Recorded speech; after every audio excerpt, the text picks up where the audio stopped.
Good morning, I'm Isabella Arroyo. And I'm Rachel Rodriguez. Across our campus and our community, people are facing moments that deserve to be seen. Each segment today highlights a voice that is often overlooked. Coming up next, we look at the future of the Southland Mall and what its redevelopment means for our community. Maybe back then, 20 years ago or something, it was like a hot spot where a lot of people would come in and hang out. And later, we spotlight Ms. Lopez, the activities director who keeps our school running but doesn't always get the recognition she deserves. I feel that the sense of pride that the school carries out now is essentially a benefit because of the role that is there for Ms. Lopez. All this and more right here on The Current.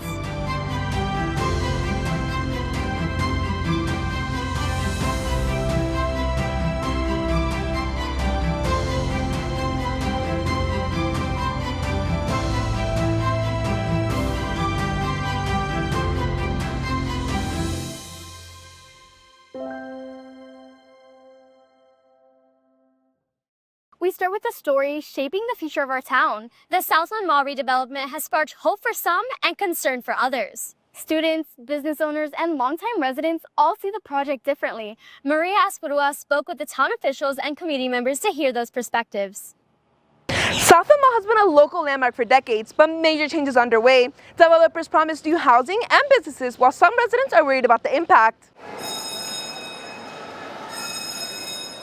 We're really excited about the Southland Mall redevelopment, South Place City Center. This actually came out of a visioning sessions that we had in 2002 with several hundred residents participating, kind of providing a master plan for this 83-acre site. The developer provided us a town study. It's going to be, when it's all built out, over a $1.5 billion impact. Southland Mall's redevelopment is being praised not just by officials, but by many locals who are directly impacted. Maybe back then, 20 years ago or something, it was like a hot spot where a lot of people would come in and hang out, but that like died down a lot over the years. So I think it's good that they're using the land to make something out of it again. It's obviously pretty sentimental because this is our first store.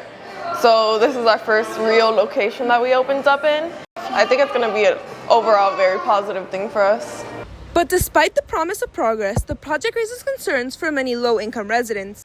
My concern is we've now lost sight of what community is. And it's become more of an issue of, can we profit off of what's being developed more so than can we build community, which would be to the benefit or long-term benefit of where we go as South Dade continues to grow. When we look at what's transpiring, we're finding that there is no consideration for affordability. For the first time, and I've grown up here, I'm a lifer in this particular area, so I'm starting to see a skyline in our community that I've never seen before. We've never had, or it has never been allowed for units to go above 2, maybe 3 stories. With the redevelopment moving forward, residents are left hoping the future brings stability and growth. Reporting for MBNN, I'm Maria Asperua. What an interesting look at Southland Mall and the changes coming to our community. Stories like these remind us that even the places we see every day have chapters worth telling. Absolutely. Here at The Current, we believe that every story matters, big or small, because they shape the world and the people around us. Wakey, wakey. So preschool, as you can imagine, 3 and 4-year-olds are nonstop all day long. But since they're so little and constantly active, they do need that extra time to rest so that they are able to get through the second half of the day. So it is extremely important for the students to have calm and active moments throughout the day. One of the biggest things we focus on in preschool, aside from, of course, reading, math, and your subjects, teaching them early literacy, is teaching them how to react in everyday life moments. So it's important for them to be active and play with each other, just to learn simple skills like sharing, advocating for themselves, speaking to each other, respecting one another. And then it's also important for them to rest, of course, so that they are able to be active and be able to get through their day. It gets so chaotic because it goes from being super quiet in the class and suddenly they're all waking up and they're all talking. Some of them, they're a little bit grouchier, so it takes some time.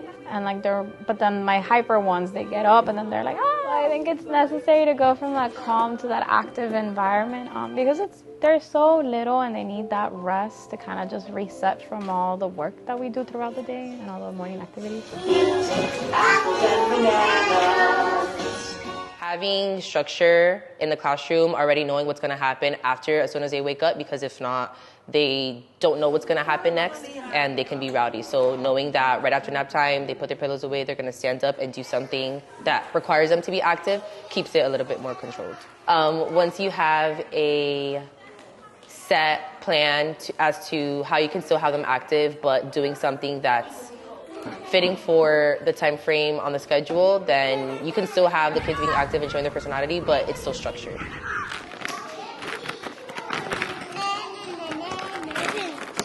Stay with us. We'll be right back after this short commercial break.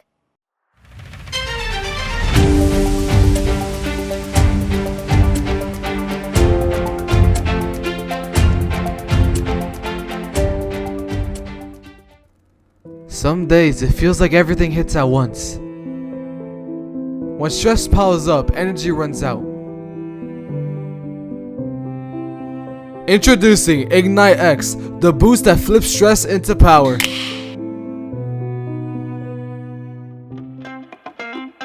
Feel the shift, feel the spark, take back your day. Ignite X, extra power, zero stress. Your energy is unlocked.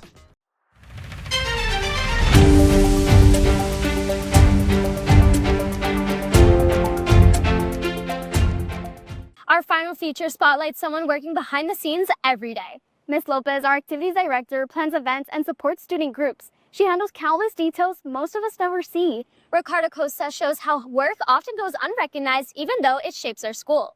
Here at our school, many of the activities and athletic events students enjoy only happen because of the work happening behind the scenes.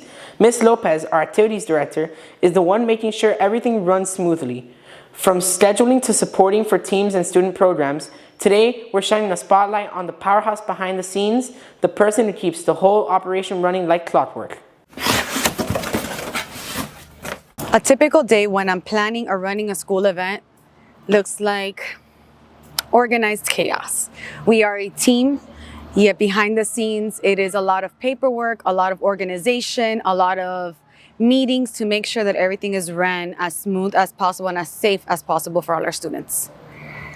What do students or staff not notice on the behind the scenes of planning an event?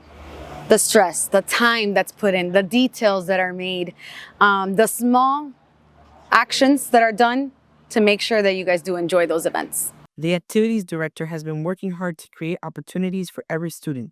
But don't just take our word for it. Our assistant principal shares how these efforts are making a real difference in our school community.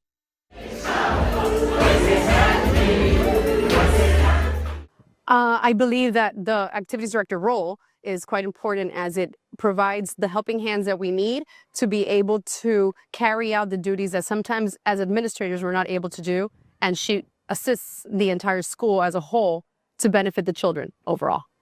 I think at every single event she stands out as a leader, as she is the mastermind at some point of executing what the idea or the vision is from the rest of us, and she is the shadows, if not, of any event or any activity that carries out, so that makes her a leader in itself. I feel that the sense of pride that the school carries out now is essentially a benefit because of the role that is there for Ms. Lopez. And while staff see the impacts of these efforts every day, the students who participate in these events feel them most, even though most of them don't know what's going on behind the scenes. And then if they have a date, it already says they have 2 tickets. And they're green. So they're green means we're good to go. They got cleared. I feel really good about the fact that we have Ms. Lopez to help us with like organizing activities and making the school just way more fun than it is, because you know it's school.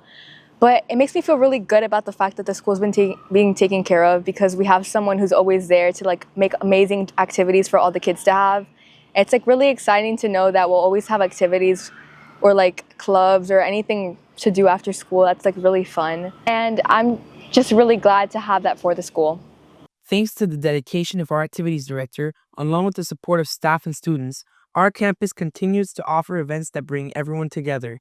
Her work doesn't just plan activities, it helps build our school community. For MBNN, I'm Ricky Costa. What an incredible look of the person who keeps things running behind the scenes. Some of the most important work in a school isn't always in the spotlight. Today's show reminded us that stories don't have to be huge to matter.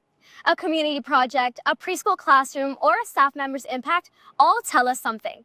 That's all the time we have for The Current. I'm Rachel Rodriguez. And I'm Isabella Arroyo. That wraps up today's edition of The Current. We'll see you next time.